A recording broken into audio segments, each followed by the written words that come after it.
Top gainers and లూజర్స్లో చూస్తే Bharti Airtel 3.5%, Indiabulls housing finance 3.38%, Zee entertainments 2.5%, Adani ports nearly 3% and ICICI bank ఒక 1.5% వరకు పాజిటివ్ సైడ్లో ట్రేడ్ అవుతున్నాయి. అండ్ నిఫ్టీ లూజర్స్లోకి వెళ్ళినట్టయితే HCL technologies 4.83%, Bajaj finance 1.79%, Bharti Infratel 1.5%, BPCL 1.5%, Asian paints కూడా చూసుకున్నట్లయితే ఒక 1.5% వరకు డౌన్ సైడ్ ఫార్మాట్లో ప్రస్తుతం ట్రేడింగ్ని కొనసాగిస్తున్నాయి. Mid and small cap stocks విషయానికి వచ్చినట్లయితే మిడ్ క్యాప్ బేస్ స్టాక్స్లో అవుట్ పర్ఫార్మింగ్ ట్రెండ్ అనేది ఇంక్రీజ్ అవ్వడం మనం చూస్తున్నాము. అడ్వాన్సెస్ 993గా ట్రేడ్ అవుతుండగా డిక్లైన్సెస్ చూసినట్లయితే 629గా ప్రస్తుతం ట్రేడింగ్ని కొనసాగిస్తున్నాయి. అండ్ కమోడిటీస్ చూస్తే గోల్డ్ 0.25% నెగిటివ్గా 31,836 వద్ద ట్రేడ్ అవుతుండగా సిల్వర్ 0.13% నెగిటివ్గా 37,348 వద్ద మూవ్ అవుతోంది. అండ్ క్రూడ్ ఆయిల్ చూస్తే 0.51% పాజిటివ్గా 4,349 వద్ద ట్రేడ్ అవ్వగా న్యాచురల్ గ్యాస్ 0.66% నెగిటివ్గా 181 వద్ద ప్రస్తుతం ట్రేడింగ్ని కొనసాగిస్తోంది. ఇక మోస్ట్ యాక్టివ్గా ట్రేడ్ అవుతున్న స్టాక్స్లో కనుక చూసుకున్నట్టయితే లాస్ట్ ఫ్యూ డేస్ కరెక్షన్లో ఉన్న రిలయన్స్ ఈరోజు టెక్నికలీ కొంత అప్మూలో కనిపిస్తోంది. అండ్ బ్యాంక్స్లో ఎస్ బ్యాంక్ కూడా స్ట్రాంగ్గానే ఉండడం చూస్తున్నాము. అండ్ జీ ఎంటర్టైన్మెంట్స్ నిన్నటి అప్మూని కొనసాగించడం చూస్తున్నాము. అండ్ కోటక్ మహీంద్రా కూడా చూసుకున్నట్టయితే టెక్నికలీ చూసుకున్నట్టయితే ఒక అప్మూలోనే కనిపిస్తోంది. ఇక BSE mid and small cap లూజర్స్లో కనుక చూసినట్టయితే ABB India 3.5%, Oracle fin services 2.32%, Colgate, CG consumers and TVS motors ఒక 1 to 1.5% మధ్య డౌన్ సైడ్లో ట్రేడ్ అవుతున్నాయి. ఇక బీఎస్సీ స్మాల్ క్యాప్ లూజర్స్ కనుక చూస్తే MBL infra 6.5%, Mahanagar gas 5%, Lyka labs and Sutlej textiles ఒక 3% అండ్ కజారియా సెరామిక్స్ ఒక 2.5% వరకు డౌన్ సైడ్ బయాస్తో ట్రేడింగ్ని హోల్డ్ చేస్తున్నాయి. ఓవరాల్గా మెడిటేషన్ మార్కెట్స్పై విశ్లేషించేందుకు traders mails and calls answer చేసేందుకు ప్రెజెంట్ మన స్టూడియోలో ఉన్నారు టెక్నికల్ అనలిస్ట్ సూర్యదేవ్ గారు. వారిని అడిగి మరిన్ని విషయాలు తెలుసుకుందాం. ట్రేడర్స్ అండ్ ఇన్వెస్టర్స్ మీకు ఇలాంటి డౌట్స్ నాకు కూడా పైన స్క్రోల్ అవుతున్న నెంబర్ అండ్ మెయిల్ ఐడికి కాల్ అండ్ మెయిల్ చేయొచ్చు. సో దట్ సూర్యదేవ్ గారు మీ డౌట్స్కి ఆన్సర్ చేస్తారు. హై సూర్యదేవ్ గారు. హాయ్ అండి. మార్కెట్స్ ట్రెండ్ కనుక చూసుకుంటే ఈరోజు డేని మార్కెట్స్ కొంత హయ్యర్ నోట్తో స్టార్ట్ చేయడం చూసాము. ఓపెన్ లెవెల్స్ నుంచి ఒక డిప్ అనేది వచ్చినప్పటికీ కూడా అగైన్ ఒక మంచి రికవరీ చూస్తున్నాం. ప్రస్తుతం మార్కెట్ చూసుకున్నట్టయితే ఒక పాజిటివ్ టర్న్లో ఒక పాజిటివ్ మోడ్లో ఒక అప్ సైడ్లో ట్రేడ్ అవుతూ వస్తున్నాయి. ముఖ్యంగా బ్యాంక్ నిఫ్టీ ఈరోజు స్ట్రాంగ్గా ట్రేడ్ అవుతోంది. నిఫ్టీతో కంపేర్ చేసుకున్నట్టయితే సో బ్యాంక్స్లో కూడా మంచి రికవరీ రావడం చూస్తున్నాము. ఫ్యూ డేస్ డౌన్ ట్రెండ్ తర్వాత ఈరోజు ప్రైవేట్ బ్యాంక్స్ కూడా చూసుకున్నట్టయితే కొంత అవుట్ పర్ఫామ్ చేస్తున్నాయి. సో ఓవరాల్గా మీరు మార్నింగ్ నుంచి ఈ మిడ్ సెషన్ వరకు మార్కెట్స్లో ఎలాంటి ట్రెండ్ చూస్తున్నారు? సో నిన్న 11,280, 11,270 ఇంపార్టెంట్ అని చెప్పుకోవడం జరిగింది. నిన్న ఇంట్రాడేలో 11,250 వరకు డిప్ వచ్చినప్పటికీ అక్కడ సస్టైన్ అయ్యి అక్కడ నుంచి రీబౌండ్ అవ్వడం చూసాం. సో ఓవరాల్గా 11,300 ఎబో క్లోజ్ అవ్వడం చూస్తుంటే అక్కడ అంటే మనకి లోయర్ లెవెల్స్లో సపోర్ట్ అనేది దొరికినట్టుగా భావించాల్సి ఉంటుంది. సో ఇక్కడ నుంచి ఒక చిన్న మైనర్ బౌన్స్ అనేది మార్కెట్లో వచ్చే అవకాశాలు ఉంటాయి. నెక్స్ట్ రెసిస్టెన్స్ ఫస్ట్గా వచ్చేది 11,375 దగ్గరలో ఉంది. సో అది కనుక బ్రేక్అవుట్ చేయగలిగితే నెక్స్ట్ 11,470 వరకు చిన్న డిప్ బౌన్స్ అనేది వచ్చే అవకాశాలు ఉంటాయి. సో మనకి లాస్ట్ ఒక 3 days బ్యాక్ కనుక గమనించినట్టయితే మనకి డైలీ చార్ట్స్లో ఒక బిగ్గర్ క్యాండిల్ అనేది ఏర్పడింది. నిన్న ఒక స్పిన్నింగ్ టాప్ లాంటిది ఏర్పడింది. కాబట్టి నా ఉద్దేశంలో ఇక్కడ నుంచి ఒక మైనర్ బౌన్స్ రావడానికి ఎక్కువ అవకాశాలు ఉన్నాయి. సో టెక్నికల్ ఇండికేటర్స్ కూడా ఒక మైనర్ బౌన్స్ను సజెస్ట్ చేస్తున్నాయి. కాబట్టి షార్ట్ సెల్లింగ్లో ఉన్న వాళ్ళు ఒకసారి షార్ట్స్ని కవర్ చేసుకోమని చెప్తాను. సో నిఫ్టీతో కంపేర్ చేస్తే బ్యాంక్ నిఫ్టీలో ఈరోజు ఒక మార్నింగ్ స్టార్ ఫార్మేషన్ ఏర్పడింది. కాబట్టి ఇమ్మీడియట్ ఫాల్ అయితే ఇక్కడ అవాయిడ్ అయిందని చెప్పాల్సి ఉంటుంది. ఇక్కడ నుంచి 28,750 అనేది స్ట్రాంగ్ సపోర్ట్గా కనిపిస్తుంది బ్యాంక్ నిఫ్టీకి. దానిపైన సస్టైన్ అయినంత వరకు నెక్స్ట్ అప్ మూవ్ అన్నది 29,250, 29,350 ఆ రేంజ్ వరకు బౌన్స్ వచ్చే అవకాశాలు ఉంటాయి. సో ఓవరాల్గా గమనించాల్సింది ఏంటంటే మేజర్ ట్రెండ్ ఇప్పటికీ డౌన్ సైడ్లోనే ఉంది. సో ఇప్పుడు మనం ఈరోజు లేదా మండే రోజు ఏదైతే బౌన్స్ చూస్తామో అది తాత్కాలికమే. కాబట్టి ఏదైనా లాంగ్ పొజిషన్స్లో స్టక్ అయిపోయిన వాళ్ళు ఈ లాంగ్స్ని ఎగ్జిట్ తీసుకునే ప్రయత్నం చేయాలి తప్ప ఇన్వెస్ట్మెంట్ పరంగా న్యూ పొజిషన్స్ని యాడ్ చేయడానికి అయితే అనుకూలంగా లేదు. నిఫ్టీ పరంగా గమనిస్తే 11,270 అనేది వీక్లీ క్లోజింగ్లో చాలా ఇంపార్టెంట్ అని చెప్పాల్సి ఉంటుంది. సో ఏదైనా కారణం వల్ల 11,270 మళ్ళీ ఒకసారి ఇంట్రాడేలో బ్రేక్ డౌన్ అయ్యి దాని కింద క్లోజ్ అయితే కనుక మళ్ళీ ఒక ప్యానిక్ సెల్లింగ్ అనేది వచ్చే అవకాశాలు ఉంటాయి మార్కెట్లో. కాబట్టి జాగ్రత్తగా ఉండాల్సిన సమయం.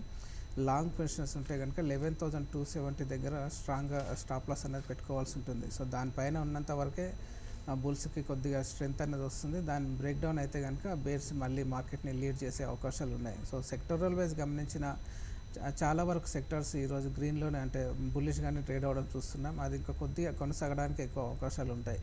సో వీక్గా ఉన్న సెక్టర్ ఏంటి అంటే ఒక ఐటీ సెక్టర్ ఒకటి వీక్గానే ట్రేడ్ అయ్యే అవకాశాలు ఉంటాయి. మిగతా సెక్టర్స్లో మాత్రం కొద్దిగా షార్ట్ కవరింగ్ ర్యాలీ లాంటిది వచ్చే అవకాశాలు ఉంటాయి. కాబట్టి ముఖ్యంగా ఐటీ స్టాక్స్ మినహా మిగతా స్టాక్స్లో షార్ట్ సెల్లింగ్ ఉంటే కనుక ఒకసారి కవర్ చేసుకోమని చెప్తాను.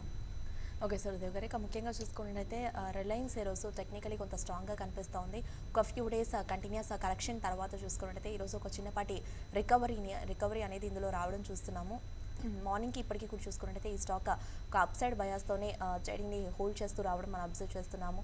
సో ఇది కనుక చూసుకున్నట్టయితే ఈ అప్ ట్రెండ్ ఏదైతే చూస్తున్నామో ఇది కంటిన్యూ అవ్వచ్చు అంటారా? సో ఓవరాల్గా రిలయన్స్ నిన్నటి ప్యాటర్న్ నుంచి గమనిస్తే ఒక బుల్లిష్ హరామీ క్యాండిల్ అనేది ఏర్పడింది. అంటే ఇమ్మీడియట్ ఫాల్ మాత్రం స్టాప్ అయిందని చెప్పాల్సి ఉంటుంది. సో నిన్నటి లోయర్ లెవెల్స్ దగ్గర స్ట్రాంగ్ సపోర్ట్గా ఉందని భావించాల్సి ఉంటుంది. సో ఆల్మోస్ట్ 1250 ఆ జోన్ దగ్గర స్ట్రాంగ్ సపోర్ట్ ఉంటుంది. దానిపైన ఉన్నంత వరకు మళ్ళీ ఒక మైనర్ బౌన్స్ అన్నది వచ్చే అవకాశాలు ఉంటాయి. సో అలాంటి మైనర్ బౌన్స్ వచ్చిన సిచ్యువేషన్స్లో నెక్స్ట్ రెసిస్టెన్స్ అన్నది 1300, 1320 మధ్యలో ఎదుర్కొనే అవకాశాలు ఉంటాయి. అక్కడి వరకు ఒక చిన్న బౌన్స్ అయితే వచ్చే అవకాశాలు ఉన్నాయి. సో దాన్ని దృష్టిలో పెట్టుకుంటే ఆ ఇమ్మీడియట్ ఫాల్ మాత్రం ఆగిపోయిందని చెప్పాల్సి ఉంటుంది రిలయన్స్లో. ఓకే అండి, ఇక ముఖ్యంగా చూసుకున్నట్టయితే రిజల్ట్స్ కొంత బాగానే పోస్ట్ చేసినప్పటికీ కూడా ఏషియన్ పెయింట్స్లో కనుక చూస్తే ఈరోజు కొంత డౌన్ ట్రెండ్ అనేది రావడం చూస్తున్నాము. కొంత కరెక్షన్ అనేది ఇందులో కనిపిస్తూ ఉంది. మార్నింగ్కి ఇప్పటికీ కూడా చూసుకున్నట్టయితే కరెక్షన్ అనేది కొంత ఇంక్రీజ్ అవుతుండడం చూస్తున్నాము. సో ప్రధానంగా కనుక చూసుకున్నట్టయితే సపోర్ట్స్ అనేది ఏషియన్ పెయింట్స్కి ఎక్కడ ఉన్నాయంటారు? ఏషియన్ పెయింట్స్కి ఈరోజు కొద్దిగా డౌన్ సైడ్లో ట్రేడ్ అవుతున్నప్పటికీ లోయర్ లెవెల్స్లో సపోర్ట్ వచ్చినట్టుగానే భావించాల్సి ఉంటుంది. సో దీనికి ముఖ్యంగా 1372 అన్నది స్ట్రాంగ్ రెసిస్టెన్స్గా మారింది. దానిపైన సస్టైన్ అయితేనే మళ్ళీ ఒకసారి బౌన్స్ రావడానికి అవకాశాలు ఉంటాయి. సో ఇంట్రాడేలో లోయర్ లెవెల్స్ అంటే 1315 దగ్గర ఓపెన్ అవ్వడం, అక్కడ నుంచి స్ట్రాంగ్గా బౌన్స్ అవ్వడం చూస్తున్నాం. సో ఓవరాల్ ట్రెండ్ అంటే మనకి క్లోజింగ్ ప్రైస్తో కంపేర్ చేస్తే ఈరోజు నెగిటివ్గానే ట్రేడ్ అవుతుంది. కాకపోతే ఓపెనింగ్ స్ట్రాంగ్గా అయింది కాబట్టి 1315 అనేది స్ట్రాంగ్ సపోర్ట్ అని చెప్పాల్సి ఉంటుంది. సో దానిపైన ఉన్నంత వరకు మళ్ళీ ఒకసారి 1375, 1380 ఒకసారి రీటెస్ట్ చేసే అవకాశాలు ఉంటాయి. దానిపైన సస్టైన్ అయితేనే నెక్స్ట్ అప్ మూవ్ వస్తుంది. లేదంటే మళ్ళీ 1370, 1380 ఆ జోన్ దగ్గర నుంచి మళ్ళీ ప్రాఫిట్ బుకింగ్ అనేది ఎదురయ్యే అవకాశాలు ఉంటాయి.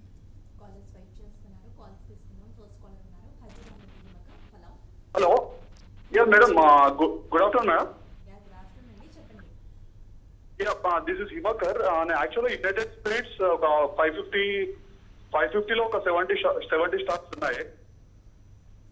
అండ్ ఆల్ట్రాటెక్ వచ్చేసి 4100లో తీసుకున్నాను. ఒక 10 షేర్స్ ఉన్నాయి. సో అది ప్రాఫిట్స్ బుక్ చేసుకోవచ్చా? అండ్ అదే ఆల్ట్రాటెక్ ప్రాఫిట్స్ బుక్ చేసుకోవచ్చా? అండ్ యునైటెడ్ ఇది యావరేజ్ కానీ లేదు అంటే కంటిన్యూ చేయమంటారా అని చెప్పేసి. First stock ఏంటన్నారు?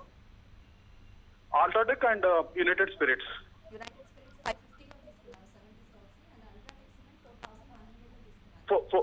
4080లో 10 షేర్స్ ఉన్నాయి.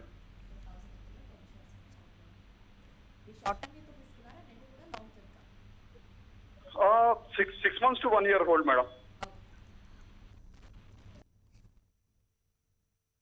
చూడండి, అల్ట్రాటెక్ మీరు 6 months వ్యూ అయితే పెద్దగా పాజిటివ్గా అయితే లేదండి. ఓవరాల్ ట్రెండ్ అయితే వీక్గానే ఉంది. కాకపోతే ఏదైనా బౌన్స్ వస్తే మీరు ఆ బౌన్స్లో ఒకసారి ప్రాఫిట్ బుక్ చేసుకునే ప్రయత్నం చేయండి అల్ట్రాటెక్ సిమెంట్లో. సో 6 months పాయింట్ ఆఫ్ టైంలో మళ్ళీ ఒకసారి డిప్ అనేది వచ్చే అవకాశాలు ఉంటాయి. కాబట్టి హయ్యర్ లెవెల్స్లో ఒక బౌన్స్ని యూజ్ చేసుకొని మీరు లాంగ్స్ని ఎగ్జిట్ తీసుకోండి. మళ్ళీ డిప్ వచ్చినప్పుడు మళ్ళీ రీఎంట్రీ అనేది తీసుకోవచ్చు. సో ఇక్కడ కొద్దిగా ట్రెండ్ కనుక వీక్ అయితే మళ్ళీ ఒకసారి 4000 లెవెల్ వరకు డిప్ అనేది వచ్చే అవకాశాలు ఉంటాయి. సో అది ఇమ్మీడియట్గా రాకపోయినప్పటికీ మీడియం టర్మ్ ట్రెండ్ అయితే ఒక డౌన్ సైడ్లో వెళ్ళే అవకాశాలు ఉంటాయి. కాబట్టి ఈరోజు రేపు అంటే మండే వచ్చే బౌన్స్ని యూజ్ చేసుకొని ఎగ్జిట్ తీసుకోండి. ఇప్పటికిప్పుడు మీరు ఎగ్జిట్ తీసుకోవాల్సిన అవసరం లేదు. ఈరోజు సెకండ్ హాఫ్లో కానీ మండే కానీ ఒక బౌన్స్ వచ్చే ఛాన్సెస్ ఉన్నాయి కాబట్టి ఆ బౌన్స్లో ఎగ్జిట్ తీసుకోండి. నెక్స్ట్ యునైటెడ్ స్పిరిట్స్ మీరు 550లో లాంగ్స్ బిల్డప్ చేసుకొని ఉన్నారు. సో నా ఉద్దేశంలో ప్రజెంట్ అయితే ఉన్న పొజిషన్ని క్యారీ ఫార్వర్డ్ చేయండి. ఒక చిన్న బౌన్స్ వస్తే నెక్స్ట్ ఇది 574, 580 ఆ జోన్ వరకు బౌన్స్ వచ్చే ఛాన్సెస్ ఉన్నాయి. అది వచ్చినప్పుడు మీరు ఒకసారి లాంగ్స్లో నుంచి ఎగ్జిట్ తీసుకునే ప్రయత్నం చేయొచ్చు. నెక్స్ట్ కాలర్ ఉన్నారు, విజయవాడ నుండి రాజారావు. హలో, చెప్పండి అండి. హలో, అడగండి, ఏ స్టాక్ గురించి తెలుసుకోవాలనుకుంటున్నారు? ఎస్ బ్యాంక్ 174లో కొన్నానండి ఇవాళ. టాటా Okay. మోటార్స్ 189లో కొన్నాను. ఓకే సపోర్ట్ రెసిస్టెన్స్ చెప్పండి. ఓకే షార్ట్ టర్మ్కి తీసుకున్నారా? ఈ రోజుకేనండి. ఓన్లీ ఈ రోజుకే. ఓకే టాటా మోటార్స్ ఎక్కడ ఉన్నా టాటా మోటార్స్ 189, ఎస్ బ్యాంక్ 190. 194.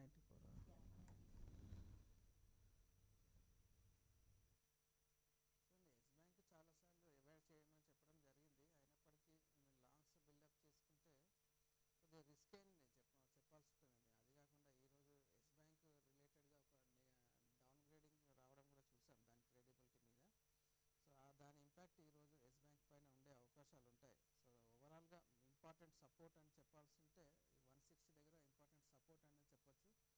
దానిపైన ఉన్నంత వరకే చిన్న బౌన్స్ అనేది వచ్చే ఛాన్సెస్ ఉంటాయి. సో ఇన్ కేస్ ఏదైనా బౌన్స్ వచ్చినా 182 దగ్గర రెసిస్టెన్స్ ఎదుర్కొనే అవకాశాలు ఉంటాయి. మీరు లాంగ్స్ ఉంటే 182 దగ్గర ఎగ్జిట్ తీసుకోమని చెప్తాను ఎస్ బ్యాంక్ విషయానికి వస్తే. అదేవిధంగా నెక్స్ట్ మీరు టాటా మోటార్స్లో లాంగ్స్ బిల్డప్ చేసుకొని ఉన్నారు. టాటా మోటార్స్లో ఇంతకుముందు అన్నట్టు 185 దగ్గర స్ట్రాంగ్ సపోర్ట్ అయితే కనిపిస్తుంది. సో ఈరోజు 187, 188 వరకు బౌన్స్ అయితే రావడం చూసాం. సో ఉన్న పొజిషన్ అయితే మీరు క్యారీ ఫార్వర్డ్ చేయండి. ఇంట్రాడేలో క్లోజింగ్లో ఏదైనా బౌన్స్ వచ్చినప్పుడు ఆ బౌన్స్లో ఎగ్జిట్ తీసుకోండి. ఓకే సూర్యదేవ్ గారు, ఇక హెచ్ఈజీ విషయానికి వచ్చినట్టయితే ఇది అబ్సల్యూట్ ఫ్లాట్గా ట్రేడ్ అవుతున్నప్పటికీ కూడా చూసుకున్నట్టయితే ముఖ్యంగా అబ్సల్యూట్ ఫ్లాట్గా కనిపిస్తున్నప్పటికీ కూడా టెక్నికల్ పరంగా చూసుకున్నట్టయితే ఇంకా కొంత డౌన్ సైడ్ ఫార్మాట్ ఇందులో ఉన్నట్టు కనిపిస్తోంది. లాస్ట్ కొద్ది రోజులుగా మనం చూస్తూ ఉన్నాము హెచ్ఈజీ కొంత డౌన్ ట్రెండ్లోనే ట్రేడ్ అవుతూ వస్తుంది. ఈ పాజిటివిటీ అనేది కొంతవరకు కనుక చూసుకున్నట్టయితే ఇందులో ఒక జస్ట్ తాత్కాలిక మూవ్ అనే భావించవచ్చు అంటారా? అండ్ ఓవరాల్గా కనుక చూసుకున్నట్టయితే దీనికి సపోర్ట్ వైజ్లో కావచ్చు, టెక్నికల్స్ వైజ్లో కావచ్చు, ఎలా ఉన్నాయంటారు? సో హెచ్ఈసీకి ముఖ్యంగా 1574 ఆ జోన్ దగ్గరలో స్ట్రాంగ్ సపోర్ట్ అయితే ఉంది.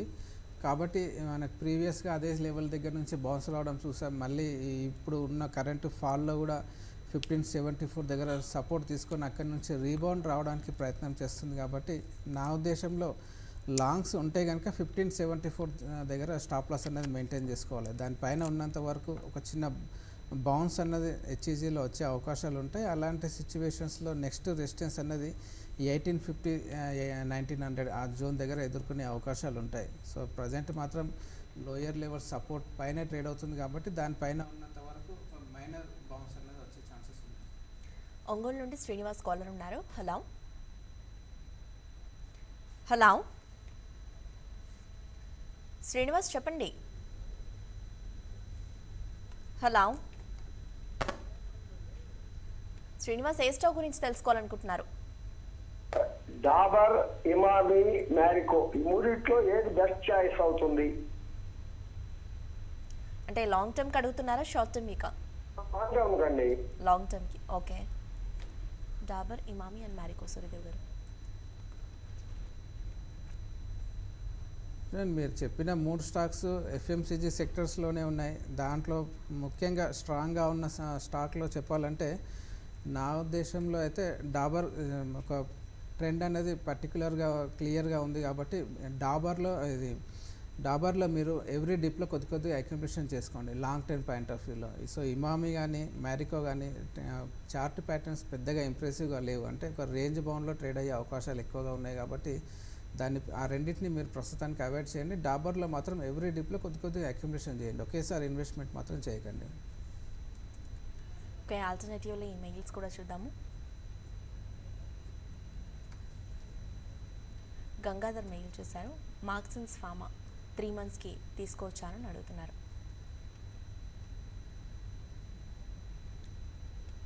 మార్క్సన్స్ యా సో మార్క్సన్స్ ఫార్మాలో పెద్దగా ప్యాటర్న్స్ అయితే పెద్ద పాజిటివ్గా అయితే కనిపించట్లేదు. ఇలా కాకపోతే ఒకటి గమనించాల్సిందంటే మేజర్ ఫాల్ అన్నది ఆల్మోస్ట్ లోయర్ లెవెల్స్లో అంటే 20 దగ్గర సపోర్ట్ తీసుకునే అవకాశాలు అయితే కనిపిస్తున్నాయి. సో నా ఉద్దేశంలో ఇలాంటి మార్కెట్ కండిషన్స్లో ఇలాంటి మిడ్ క్యాప్ ఫార్మా స్టాక్ కన్నా మీరు లార్జ్ క్యాప్లో ఇన్వెస్ట్ చేయమని చెప్తాను. అంటే మీకు సన్ ఫార్మా కానీ, ల్యూపిన్ కానీ, సిప్లా కానీ మీరు మూడిట్లో ఏదైనా ఒకటి చూస్ చేసుకొని ఒక ఇన్వెస్ట్మెంట్ అనేది చేయండి. దీంట్లో పెట్టే ఇన్వెస్ట్మెంట్ దాంట్లో పెట్టమని చెప్తాను. అది మీకు ఎక్కువ సెక్యూరిటీ ఇస్తుంది. సో మార్క్సన్స్లో మాత్రం ఇంకా కొద్దిగా వీక్నెస్ వచ్చే అవకాశాలు ఉంటాయి. సో ఇన్ కేస్ ఇది 21 రూపీస్ కనుక బ్రేక్ డౌన్ అయితే మళ్ళీ ఇంకా డౌన్ సైడ్ మూమెంటం రావడానికి ఎక్కువ అవకాశాలు ఉన్నాయి. నెక్స్ట్ కాలర్ ఉన్నారు హైదరాబాద్ నుండి Srinivas. Hello hello hello yes Srinivas అడగండి. హలో చెప్పండి అండి, ఏ స్టాక్ గురించి తెలుసుకోవాలనుకుంటున్నారు? ఎంఎన్ఎం ఫైనాన్స్ అపోలో టైర్స్ ఈ ప్రైస్లో ఎంటర్ అవ్వచ్చా లేకపోతే ఇంకా వెయిట్ చేయాలా? M&M finance and Apollo tyres long term కా షార్ట్ టర్మ్ కా? 3 years అండి. 3 yearsకి. ఓకే. 3 years అంటే 3 years లోపల చాలా ఇష్యూస్ జరిగే అవకాశాలు అయితే ఉన్నాయి. సో మీకు వెరీ లాంగ్ టైం ఉన్నది కాబట్టి మీరు ఇప్పటి నుంచి మీరు ఒకేసారి ఇన్వెస్ట్ చేయకుండా ఎవ్రీ డీప్లో కొద్దిగా మీరు ఎస్ఐపి మెథడ్లో ఇన్వెస్ట్ చేసుకోవడం బెటర్గా ఉంటుందండి. సో ఓవరాల్గా అపోలో టైర్స్ చాలా డౌన్ సైడ్ మూమెంటంలోకి ఎంటర్ అయింది కాబట్టి ఇక్కడ నుంచి ఇంకా ఫర్దర్గా వీక్ అయ్యే అవకాశాలు అయితే కనిపిస్తున్నాయి. మీరు దీనికన్నా నా ఉద్దేశంలో ఎంఎన్ఎం ఫైనాన్స్ కొద్దిగా బెటర్గా ఉండే అవకాశాలు అయితే కనిపిస్తున్నాయి. కాబట్టి మీరు రెండు స్టాక్స్లోనూ ఎవ్రీ డీప్లో కొద్దిగా అక్యుమిలేషన్ చేయండి. ఎస్ఐపి మెథడ్ అనేది ప్రజెంట్ అయితే ఇట్లా డౌన్ ఫాలింగ్ మార్కెట్లో ఎస్ఐపి మెథడ్ బాగా సూట్ అవుతుంది. అలాంటి సిచ్యువేషన్స్లోనే మార్కెట్ ఉంది కాబట్టి మీరు రెండింటిలోనే ఇన్వెస్ట్ చేసుకోవచ్చు. కాకపోతే ఒకేసారి ఇన్వెస్ట్ మాత్రం చేయగలరు. నెక్స్ట్ కాలర్ ఉన్నారు చెన్నై నుండి సుబ్బయ్య. హలో హలో సుబ్బయ్య గారు చెప్పండి. ఐఎఫ్బి అగ్రో ఉన్నాయండి నా దగ్గర 550లో కొన్నాను. ఓకే ఇప్పుడు యావరేజ్ చేసుకోమంటారా? లాంగ్ టర్మ్ 2 years వ్యూ ఉంది. ఓకే. 550లో లాంగ్స్ మీరు బిల్డప్ చేసుకున్నారు. రీసెంట్గా అంటే మనకు లాస్ట్ ఇయర్ అక్టోబర్లో 400 దగ్గర నుంచి షార్ప్ ర్యాలీ చూసాం. సో మళ్ళీ అదే 400 లెవెల్స్ దగ్గరలోకి రావడం చూస్తున్నాం కాబట్టి మీరు ఇక్కడ యావరేజ్ చేయకండి. ఇంకా కొద్దిగా డౌన్ సైడ్ ప్రెజర్ ఐఎఫ్బి అగ్రోలో వచ్చే అవకాశాలు ఉన్నాయి కాబట్టి ఇక్కడ మీరు తొందరపడి యావరేజ్ చేయాల్సిన అవసరం లేదు. ఇది ఎప్పుడైతే 400 సపోర్ట్ని బ్రేక్ డౌన్ చేస్తే కనుక న్యూ లోస్ వైపుగా వెళ్ళే అవకాశాలు ఉంటాయి. కాబట్టి ఇక్కడే మీరు యావరేజ్ చేయకండి. కొద్దిగా డిప్ అనేది కంప్లీట్ అయ్యే వరకు వెయిట్ చేసి ఎవ్రీ డిప్లో కొద్దిగా అక్యుమిలేషన్ చేసుకోండి మీరు ఇంకా యావరేజ్ చేయాలనుకుంటే మాత్రం. నెక్స్ట్ మెయిల్లోకి వెళ్దాం. విజయ్ మెయిల్ చేశారు. ఎస్ బ్యాంక్ ఒక 2000 షేర్స్ని 270లో తీసుకున్నారు. ఈ లెవెల్లో ఇంకా యాడ్ చేసుకోవచ్చు అంటారా? ఒక 2 years వ్యూతో అడుగుతున్నారు. 270లో తీసుకున్నారు, ఈ లెవెల్లో ఇంకా యాడ్ చేసుకోవచ్చా? సో మీరు 270లో ఎస్ బ్యాంక్లో లాంగ్స్ బిల్డప్ చేసుకున్నారు. రీసెంట్గా 150 దగ్గర సపోర్ట్ తీసుకుంది, 170 దగ్గరలో ట్రేడ్ అవుతుంది ప్రజెంట్. సో మీరు ఇక్కడ యావరేజ్ చేయాలి అంటే మీకు ఓవరాల్గా అయితే మీకు రిస్కీ అనే చెప్పాల్సి ఉంటుందండి. మీరు 2 years 3 years మీరు హోల్డ్ చేయగలుగుతానంటే మీరు ఇక్కడ ఒక సెకండ్ ప్రైస్ పాయింట్గా చూస్ చేసుకోవచ్చు. కాకపోతే లిమిటెడ్ ఇన్వెస్ట్మెంట్ మాత్రం చేయండి. నా ఉద్దేశంలో అయితే మీరు ఉన్న పొజిషన్ని క్యారీ ఫార్వర్డ్ చేసి ఏదైనా బౌన్స్ వచ్చినప్పుడు ఎగ్జిట్ తీసుకోవడమే అది బెటర్గా ఉంటుందని నా ఉద్దేశం.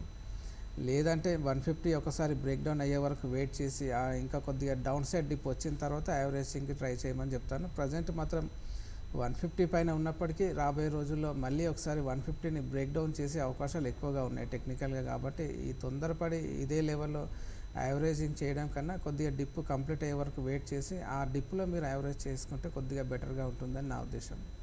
హుస్సేన్ రావు మెయిల్ చేశారు. బ్యాంక్ నిఫ్టీ ఈ లెవెల్లో కాల్స్ తీసుకోవచ్చు అంటారా లేదా పుట్ ఆప్షన్స్ తీసుకోవచ్చు అంటారా? సో ఇప్పుడున్న మార్కెట్ కండిషన్స్లో పుట్ ఆప్షన్స్ కానీ కాల్ ఆప్షన్స్ కానీ పెద్దగా వర్కౌట్ అవ్వకపోవచ్చు. ఎందుకంటే ప్రీమియం అన్నది హెవీగా ఉంది కాబట్టి నా ఉద్దేశంలో అయితే ఇప్పుడు ఆప్షన్స్ని కంప్లీట్గా అవాయిడ్ చేయమని చెప్తాను. కొద్దిగా మార్కెట్ ఒక వన్ సైడ్ డైరెక్షన్ తీసుకున్న తర్వాతనే పుట్ ఆప్షన్లో ప్రీమియం అన్నది కొద్దిగా తగ్గే అవకాశాలు ఉంటాయి. కాబట్టి కొద్దిగా బౌన్స్ వచ్చే వరకు వెయిట్ చేసి ఆ బౌన్స్ వచ్చిన తర్వాత పుట్ ఆప్షన్ బై చేయడం గురించి ఆలోచించాలి. ప్రజెంట్ మాత్రం పుట్ ఆప్షన్ కాల్ ఆప్షన్ రెండిట్లో పెద్దగా తేడా ఏం లేదు. ప్రీమియమ్స్ మాత్రం హెవీగా ఉన్నాయి కాబట్టి పెద్దగా బెనిఫిట్ అనేది ఉండకపోవచ్చు. శ్రవణ్ రెడ్డి మెయిల్ చేశారు. భారత్ ఫోర్జ్ 400 షేర్స్ని 530 రూపీస్లో తీసుకున్నారు. ఇది యావరేజ్ ఏమైనా చేయమంటారా ఈ లెవెల్లో, లేదంటే లాస్ ఏమైనా బుక్ చేయమంటారా? 530లో తీసుకున్నారు. సో మీరు 530 అంటే మీరు షార్ట్ టైం ట్రేడర్ అయితే ఒకసారి ఎగ్జిట్ తీసుకోమని చెప్తానండి. ఎందుకంటే ఇది 450 దగ్గర స్ట్రాంగ్ సపోర్ట్ ఉంది. ఆ సపోర్ట్ కనుక బ్రేక్ డౌన్ అయితే భారత్ ఫోర్జ్లో ఇంకా వీక్నెస్ అనేది వచ్చే అవకాశాలు ఉంటాయి. కాబట్టి నా ఉద్దేశంలో అయితే షార్ట్ టైం అయితే మీరు ఎగ్జిట్ తీసుకోండి. లేదంటే 450 440 ఆ లెవెల్స్ దగ్గర స్టాప్ లాస్ మెయింటైన్ చేయండి. దానిపైన ఉన్నంత వరకే లాంగ్స్ని కంటిన్యూ చేయండి. 450 ఆ జోన్ కనుక సస్టైన్ అవ్వగలిగితే నెక్స్ట్ 530 540 వరకు ఒక చిన్న బౌన్స్ వచ్చే ఛాన్సెస్ ఉన్నాయి. ఇమ్మీడియట్గా రాకపోవచ్చు. కొద్దిగా మీడియం టైం అయితే పట్టే అవకాశాలు ఉన్నాయి. కాబట్టి ఉన్న పొజిషన్స్ని మీరు స్టాప్ లాస్ మెయింటైన్ చేస్తూ హోల్డ్ చేయండి. నెక్స్ట్ ఆ మెయిల్లోకి వెళ్దాం. నాగేశ్వర్ మెయిల్ చేశారు. శ్రీకాళహస్తి పైప్స్ గురించి అడుగుతున్నారు. రిజల్ట్స్ బాగా పోస్ట్ చేసినప్పటికీ కూడా ఇది ఇంకా డౌన్ ట్రెండ్లో ట్రేడ్ అవుతోంది. ఇది 1050 షేర్స్ని అరౌండ్ 355లో హోల్డ్ చేస్తున్నారు. హోల్డ్ ఆర్ ఎగ్జిట్ అని అడుగుతున్నారు. ఎక్కడ బై చేశాను? 355లో తీసుకున్నారు. చూడండి, శ్రీకాళహస్తి మీరు 355లో అంటే ప్రజెంట్ అది 187 దగ్గరలో ట్రేడ్ అవుతుంది. సో ఓవరాల్గా మీ బయింగ్ ప్రైస్ ఇమ్మీడియట్గా రాకపోవచ్చు అండి. సో మీరు లాంగ్ టైం మీరు కంటిన్యూ చేస్తాను అంటేనే కంటిన్యూ చేయండి. షార్ట్ టైంలో మాత్రం కొద్దిగా వీక్నెస్లోనే ట్రేడ్ అయ్యే అవకాశాలు ఉన్నాయి. కాబట్టి మీరు ఉన్న పొజిషన్స్కి స్టాప్ లాస్ మెయింటైన్ చేస్తూ హోల్డ్ చేయండి. ఇంపార్టెంట్ సపోర్ట్ అన్నది దీనికి 165, 163 ఆ జోన్ దగ్గరలో ఉంది. కాబట్టి ఆ జోన్ దగ్గర స్టాప్ లాస్ మెయింటైన్ చేయండి. అది కనుక బ్రేక్ డౌన్ అయితే ఇంకా ఫర్దర్గా వీక్ అయ్యే అవకాశాలు ఉంటాయి. ఓకే సూర్యదేవ్ గారు, ఇక ఫైనలీ మార్కెట్స్లో కనుక చూసుకున్నట్టయితే last half an hour back ఇప్పటికే కనుక చూసుకున్నట్టయితే ఒక పాజిటివ్ స్టడీ ట్రెండ్ అనేది మార్కెట్స్లో కొంత కొనసాగడం మనం చూస్తున్నాము. సో ముఖ్యంగా కనుక చూసుకున్నట్టయితే సెకండ్ హాఫ్ కూడా కొంతవరకు ఈ రోజు కనుక చూసుకున్నట్టయితే పాజిటివిటీ అనేది కొంత సస్టైన్ అవ్వచ్చు అంటారా? ఈ వీక్ అంతా కూడా ట్రెండ్ చూసుకున్నట్టయితే ఓవరాల్ క్లోజింగ్ సమయానికి వచ్చేసరికి డే మొత్తం అన్ని డేస్ కూడా ఇప్పటివరకు కూడా చూసుకున్నట్టయితే లాస్ట్ ఒక 4 to 5 ట్రేడింగ్ సెషన్స్గా చూసుకున్నట్టయితే కంటిన్యూస్ వీక్ నోట్లోనే మార్కెట్స్ డేని క్లోజ్ చేయడం జరిగింది. సో ఈ రోజు ఫార్మాట్ ఎలా ఉండొచ్చు అంటారు? ఈ పాజిటివిటీ అనేది సస్టైన్ అవ్వచ్చు అంటారా, లేదా ఇక్కడ నుండి ఎగైన్ డిప్ అనేది రావచ్చు అంటారా? సో మన లాస్ట్ ప్రీవియస్ ట్రేడింగ్ డేస్ కనుక గమనించినట్టయితే 7 ట్రేడింగ్ డేస్ కంటిన్యూస్గా వీక్గా క్లోజ్ అవడం చూసాం. కాబట్టి ఈరోజు ఆ ఫాల్ అనేది ఆగడానికి ఎక్కువ అవకాశాలు ఉన్నాయి. సో అలాంటి సిచ్యువేషన్స్లో బౌన్స్ రావడానికి ఎక్కువ ఛాన్సెస్ ఉన్నాయి. కాకపోతే 11,270 అన్నది కీలకమైన వీక్లీ సపోర్ట్. కాబట్టి ఆ సపోర్ట్ కింద ట్రేడ్ అయితే కనుక ఎగ్జిట్ తీసుకోవాల్సిన సమయం అనే చెప్తాను. ఎందుకంటే మార్కెట్లో ఇంకా హెవీ షార్ట్ సెల్లింగ్ వచ్చే అవకాశాలు ఉంటాయి 11,270 కనుక బ్రేక్ డౌన్ అయితే. కాబట్టి 11,270 పైన ఉన్నంత వరకే లాంగ్స్ని కంటిన్యూ చేయాల్సి ఉంటుంది. అది సస్టైన్ అయితే కనుక మళ్ళీ నెక్స్ట్ చిన్న బౌన్స్ 11,400 ఆ జోన్ వరకు వచ్చే అవకాశాలు ఉంటాయి. సో 7 days కంటిన్యూస్గా ఫాలింగ్లో ఉన్న మార్కెట్ కాబట్టి ఒక చిన్న రిలీఫ్ ర్యాలీ లాంటిది వచ్చే ఛాన్సెస్ అయితే కనిపిస్తున్నాయి. థ్యాంక్ యూ సూర్యదేవ్ గారు. వ్యూస్ మార్కెట్స్ ప్రస్తుతం ట్రేడ్ కనుక చూసుకున్నట్టయితే నిఫ్టీ 18 పాయింట్స్ పాజిటివ్గా 11,320 వద్ద ట్రేడ్ అవుతుండగా సెన్సెక్స్ 73 పాయింట్స్ పాజిటివ్గా 37,632 వద్ద ట్రేడ్ అవుతోంది. అండ్ బ్యాంక్ నిఫ్టీ 180 పాయింట్స్ పాజిటివ్గా 29,065 వద్ద ప్రస్తుతం ట్రేడింగ్ని హోల్డ్ చేస్తోంది. ఇది వాల్టీ మార్కెట్ సర్చ్ వాళ్ళ స్టేట్